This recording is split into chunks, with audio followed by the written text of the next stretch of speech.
Hi, I'm Bruce Pattinson from the Total Education Centre, and thank you for watching today's video. We really hope you enjoy these videos and that they teach you something new.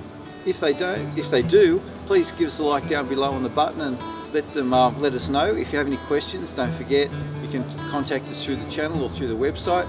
And don't forget to visit our website, totaleducationcentre.com.au. There you'll find all the lecture notes for these videos. You'll find student notes, teacher notes, you'll find old exam papers and things that will help you do your best in your studies. We hope you enjoyed today's video. Please enjoy it. Hi, I'm Bruce Pattinson from Total Education Centre, and these are student questions on Yeats, and students have written some questions to just clarify a few issues on Yeats and some of the more complicated ideas. So let's have a look at the first question. It says, did Yeats have intentions of influencing a wider society or specific people? In what ways does he do this? Now that's a good question. It goes back to the lecture on context that we've done on Yeats. So if you look at that lecture, you'll get a little bit of background, but I'll give you a brief pre-say at the moment of what's happening with Yeats and his idea of influence and what he was trying to do. Yeats, and I'll just quote from one critic at the moment to show you exactly what Yeats was trying to do. He says, in order to qualify as a senator in his new independent Southern Ireland, one had to have done honour to the nation. With his writing, Yeats was recognised as the foremost writer of the Irish Renaissance and a prime supporter of Irish nationalism. He became a senator for 6 years. He is best remembered for his liberal views on censorship and divorce, as well as his general eloquence as a speaker. His problem was how best to unite Anglo-Irish Protestant Ireland. With his deep belief in the value of Gaelic culture, he saw it as an important factor in the development of an Irish sense of identity. And I think that's Yeats's basic contribution to Ireland, but obviously his contribution has become wider and more general as time's moved on. And we see very clearly that Yeats's poetry conveys lots of ideas that are more universal than just specifically Irish, although he was obviously extremely Irish, and what I just read you speaks specifically to that. Yeats is broader in his approach to the concepts of time and mortality and immortality and the cycles of history and all the spirituality in the poem. And I think those are the things you need to focus on that work through those issues. So that would be my answer to that question. Our second question is nature a very significant theme throughout Yeats's poetry? And if so, how is this shown? Well, of course, nature is a very significant issue in Yeats's poetry, and he focuses very specifically on certain parts of nature and certain aspects of nature. In the poem set for study at this particular moment in time, not all of the poems are specifically about nature, but there are references to it. And I think if you look at Yeats's theories and specifically go back to that context lecture and look at how he sees the world and the way of the world, that nature is very important to him, because he looks at how things move along. Of course, the most specific reference to nature you'd find in Yeats's poetry, and especially the ones we're studying, for example, Leda and the Swan and the Wild Swans, that cool poem, is that he uses nature as a representation of what time affects us and what man can do, and he uses nature as a representation of all those things. And I think he feels that the cycles of nature fit in with the cycles of man and time in that particular way. So that would be my answer to that particular Yeats question. And really you need to go back and have a very close think about how Yeats sees the world and his spiritual theories and his theories on time and the 1,000-year cycles and those sorts of things to respond to that question in a very particular way. A third question that we have today is, it says, Ben discovered a criticism of a Meninist facade. What is your personal opinion of this?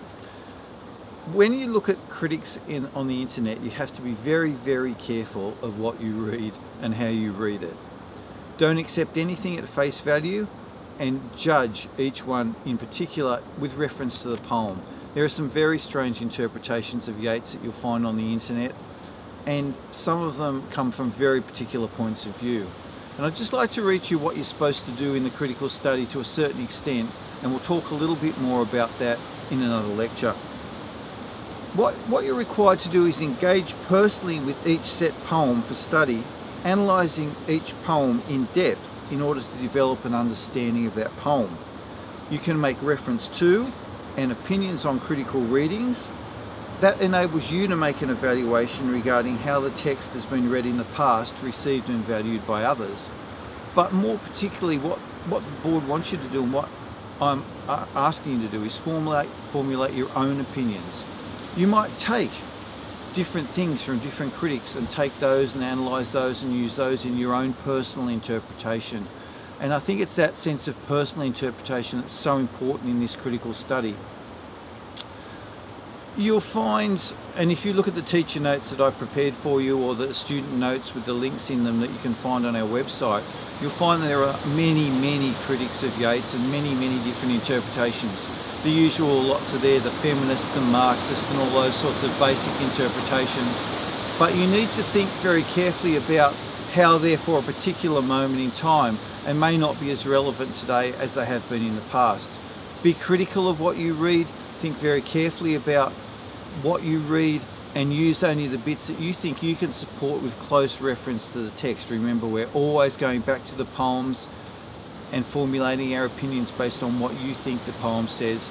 Don't just copy other people's opinions. That doesn't go down very well. And that's all I'd like to say on that question. Our final question on Yeats for today and in this short little lecture is, which poem would go well with the Second Coming if we were to write about it? Would you recommend we write about it?